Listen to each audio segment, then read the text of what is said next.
Hi students, in this session we are going to see different strategies and techniques in the cyber attacks. We have four different strategies and techniques here. The first one is access control, and second is data protection, third is prevention and detection, and the fourth one is response recovery and forensics. Okay. So we said we have some vulnerabilities. What are the vulnerabilities? One is human vulnerability, second is software, and third one is configuration vulnerability, and the fourth one is protocol vulnerability. So in order to give the some different strategies against these vulnerabilities, we have some four things. That is, the first one is access control. What is access control? If we control the access of the unauthorized person, then half of the problems are solved. So that is what it is said. So how we can control the access of the unauthorized person? Accessing the resources. The resources can be anything, as I said, hardware, software, files, or the data. So the first one is authentication. How we can reduce the unauthorized access control is by authentication, and the second one is authorization. What is authentication? If at all the human being whichever is trying to access, maybe he can be either authorized or unauthorized, let him be anything, but he has to prove himself that he is the authorized person. So by using biometrics or by user id and password, we can just prove ourselves that we are the authorized person. The process in which the authorized person proves themselves is nothing but the authentication process. Then what is authorization? Authorization is nothing but here the person who is checking, or the website which is checking, or the device which is checking whether the person who is giving the user id and the password is authorized or not, whether he can be allowed to access can give them the access. This is what authorization process. Authorization is done to check whether the person is authorized. Authentication is to prove ourselves that whether we are authorized or not to the others. That is nothing but authentication. Okay, the second one is data protection. How can I protect the data? See, when the attack happens, when it moves from the sender to the receiver, or from the receiver to the sender in the network, when it passes through the network, the data can be stealed by the, or it can be as I said, eavesdropping can be done, or it can be integrity also can be damaged. Either it can be passive attack or it can be active attack. Can be done in when it is passed through the communication medium. So how can we protect the data when it passes through the communication medium in the network? That is, the first thing is data confidentiality. How we can maintain the confidentiality is, if we send the data directly through the medium, then any person can read out the data whichever is sent. If it is a secure data or not, we have to protect the data. So what happens is, we have to give some encryption mechanism which will convert the plain text to the cipher text. After receiving, the receiver can convert back into the convert the cipher text to the plain text back. So if it is in the ciphertext form, if it is sent through the network, then the unauthorized person will find difficult to read the ciphertext which is in the network. This is how we can give confidentiality to the data which is sent through the network. And the second one is data integrity. Is, if at all I am going to follow this process, that encryption process, then it is very difficult for the unauthorized person also to change the data or modify the data whichever is sent between the sender and the receiver. For that also we can have some cryptographic checksum mechanism which will ensure that whether the same data is received by the receiver whichever is sent by the sender.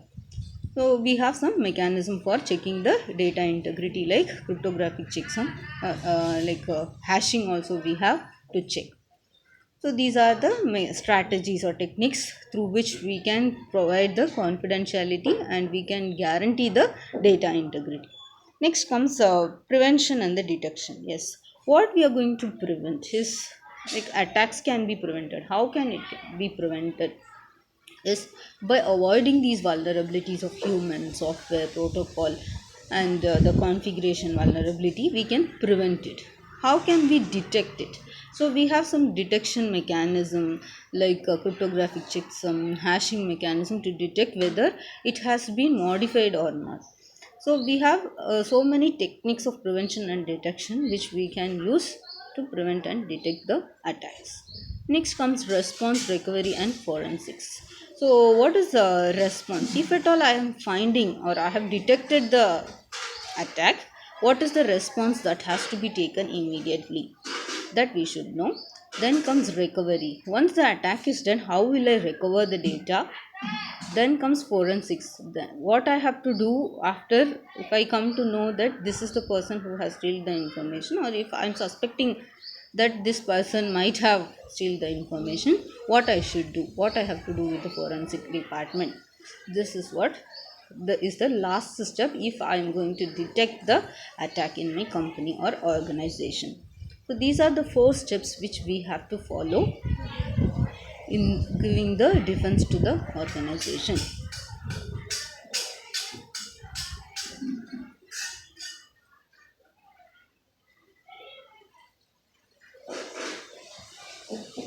Next, guiding principles. The first, we have some 8 guiding principles under this. The first one is security is as much a human problem rather than a technological problem and must be addressed at different levels. As I said, we have so many human vulnerabilities which we have to first take care, so that should be avoided to address the things at the different levels. So first, human vulnerability has to be resolved, like writing the password in the ATM card you would have seen. Okay, so those are all called human vulnerabilities which we have to rectify by ourselves. The second one is security should be factored in at the inception, not as afterthought. So what we have to do is, like first we have to take all the preventive measures. Then after, without giving the preventive measures, we cannot say that attack has been done. So all the preventive measures has to be taken before starting an organization or starting the communication between the organizations, like sharing the sensitive information.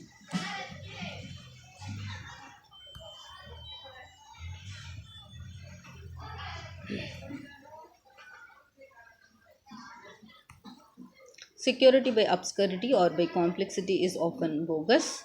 That is, let the security community scrutinize the crypto algorithm or protocol before standardizing it. This will help identify and eliminate bugs prior to the actual deployment. See, if at all I am giving the algorithm, if at all I am Yes, security by obscurity or by complexity is often bogus. See, before implementing some cryptographic algorithm, first we should have identified whether it works properly or not, and if it has any bugs which should be resolved, then only we have to deploy the algorithm so that we can avoid the attacks, the loss of sensitive information, or any financial loss. Next comes, always consider the default deny policy for the adoption in access control. Yes. See, if you are running some organization, it can be educational organization or any type of organization, what you can do is always you have to go with the default deny than the default permit. What is default deny is nothing but, see, whatever the website can be allowed to be browsed, or which cannot be allowed, that is nothing but default deny and the default permit. If you configure in the setting that all the websites, all the URLs can be allowed except this particular website, then that is nothing but all the others can be allowed, means default permit. You are allowing all the other website except few websites which you have named, which we have listed in that settings. That is default permit. Default deny is, if you are going to deny all the other websites except the listed website which is trusted website, then that is nothing but default deny. So always it is advisable to go with the default deny that is giving the whitelist. Whitelist is nothing but the trusted websites. Always you, in the settings, it is always advisable that you go with the trusted websites only and don't allow all the other untrusted websites. So this is the fourth policy. Next comes, an entity should be given the least amount or level of permission or privilege to accomplish a given task. Yes. So always, if you are giving the privileges to any people or any machine, what we have to do, we have to give least privilege. See, if you give the privilege of manager to the low level workers, then that will be misused. So always the minimum privilege, read write privilege, should be given to the topmost authorities, and only the read privilege should be given to the low level people. So this is how they are giving the principle that, like, always we have to go with the least level privilege which is required for their performance of or accomplishing of the task.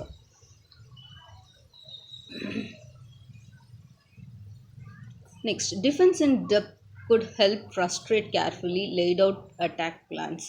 So much defense if you give also, it will be problem, it will be time consuming, but we have to go with that. No way.